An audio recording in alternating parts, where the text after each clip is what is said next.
here, and it's amazing to be on top of the Wallis Annenberg Wildlife Crossing, and actually the name has just been poured in concrete. It's not quite finished, but we actually have a name on the crossing.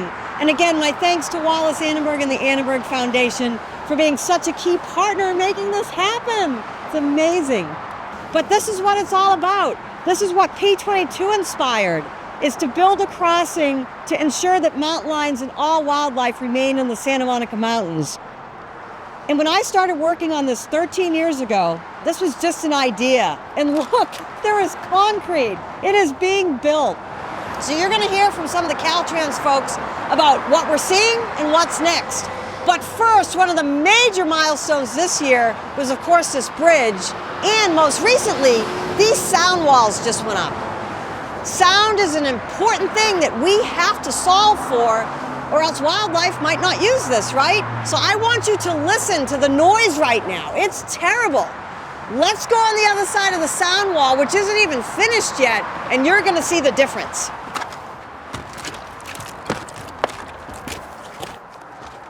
See how quiet that is? This is amazing. And again, this is a vegetated sound wall, and the vegetation isn't even up.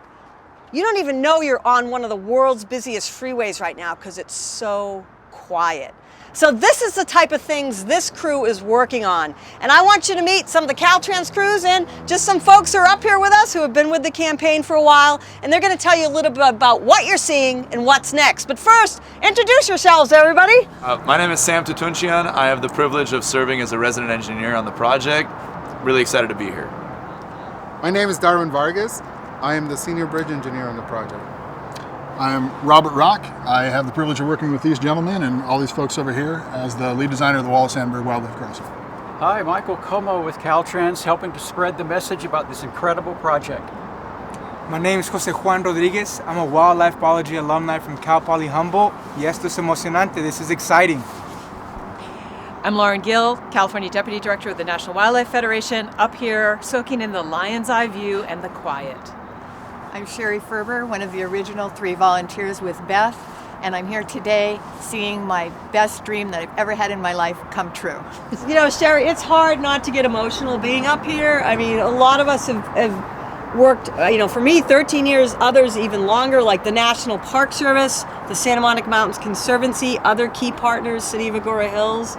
But let's hear from, I love working with these guys. This is these are the folks making it happen. I can be the public spokesperson and do education and fundraising and all that, but you wouldn't want me building a bridge. And I can tell you, I go to every design meeting, this is not easy, right? You guys, and also this has not been done before. An urban wildlife crossing of this size and scope. We've seen a lot of progress the last year. Once those support structures were poured, boy, it seems like it is just rolling. So talk about what we're seeing right now. Yeah, so right now we're standing on top of the poured in place concrete deck of the bridge, which is supported by the precast girders. Darwin will tell you a little bit more about the technical specifics about what you're seeing. But I think what's important to identify is that we are here in the limits of City of Agoura Hills on Highway 101. It's one of the busiest freeways we have in the county, and it serves as the main arterial to carry goods and services up through to the central coast of California. But I want Darwin to talk a little bit more about technically what we actually see in some of the bridge elements that we're looking at. This is cool stuff. Yeah, so we're sitting on what we call precast post-tension box girders. We're standing on spread footings. That's the foundation of the bridge. And on top of that, we poured these sound walls. They actually sit in the middle of 3 girders that are technically slightly different, so they can carry the weight. These are 12-inch sound walls, about 7 feet or 11 feet high. They have a texture on top of them. That's also done, and Rock can speak more to about that, why we put in the texture as well. But it's amazing that it's this quiet right now. It's going to be even quieter once we start putting dirt on both sides, where it's even going to dampen the sound even more. It's amazing just that wall alone, what it's done. And yeah, we're doing even more. Yeah, what Darwin's alluding to is that as the soil starts to be loaded on top of this structure, it'll change how that sound makes its way through the structure. There's soil that will sit on the backside of the sound wall that's meant to attenuate low frequency sound, that kind of vibration coming off of the freeway. And then the texture on the wall itself is really a surface so that the plants will cling to it and will climb up that surface. And it's also, it's an aesthetic flair too. We wanted to make sure it looked good. It looks good, yeah. But in reality, once all of that soil is on top of the structure, and once those vegetated barriers go into place, it's just going to kick that much more sound down and away from the structure itself so that we have this protected habitat zone on this side of the wall, so that as wildlife are navigating through, they don't have those influences from all of that traffic, all of those human-born influences from sound and from light. And they have that protected corridor that stitches this from north to south across the freeway. It's amazing to stand here and you can see the view, what it's going to be like. I mean, the freeway's been banished and there's, natural space. This is just going to be a river of green over the freeway. It's so exciting, which gets me to what's coming up. So this is stage 1 for everybody. What we're getting into, stage 2 will probably start next summer.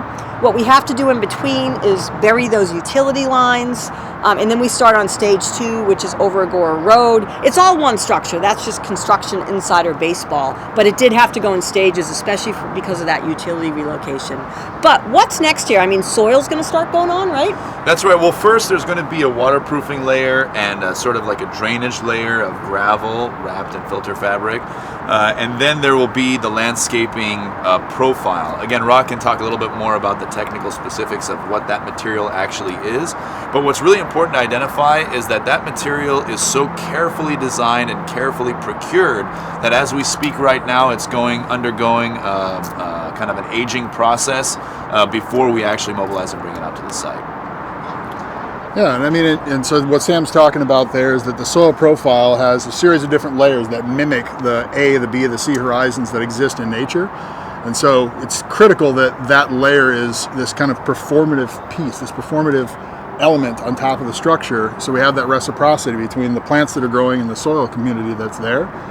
But the piece that Sam started with about the drainage and the waterproofing is also a key piece of this as well. Thinking about how when water hits this structure, we have to protect the roadway below and the traveler safety below, so all that water needs to be funneled off of this structure. And instead of putting that into a storm pipe and routing that away in a conventional sense, we're actually going to pull that back into the landscape, creating a new ephemeral creek corridor that connects the surface of this structure back into the watershed and back into Liberty Canyon Creek in a nice controlled fashion, which also becomes that kind of connective thread for wildlife to navigate through from the north side across to the south side. It's amazing. I mean, I think a lot of people, I can visualize it because but this is going to be a living habitat on top. We even built our own plant nursery.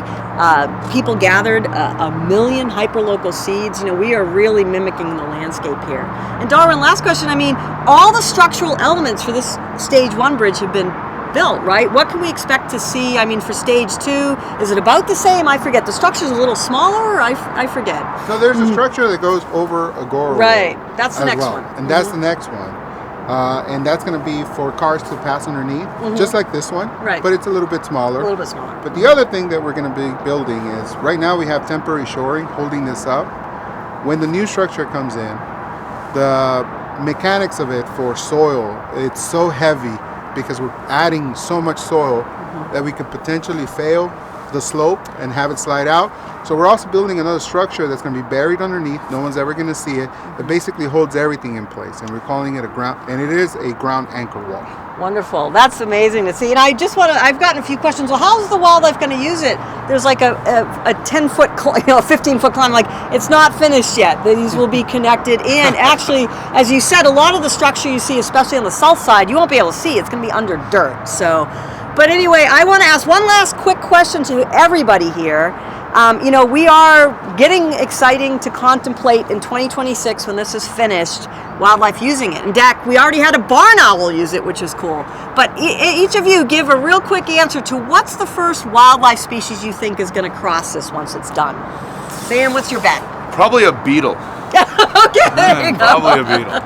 That's a hell of a journey for Probably a beetle. I think it's going to be one of the little rabbits with the white tail. Cottontail. The cottontail.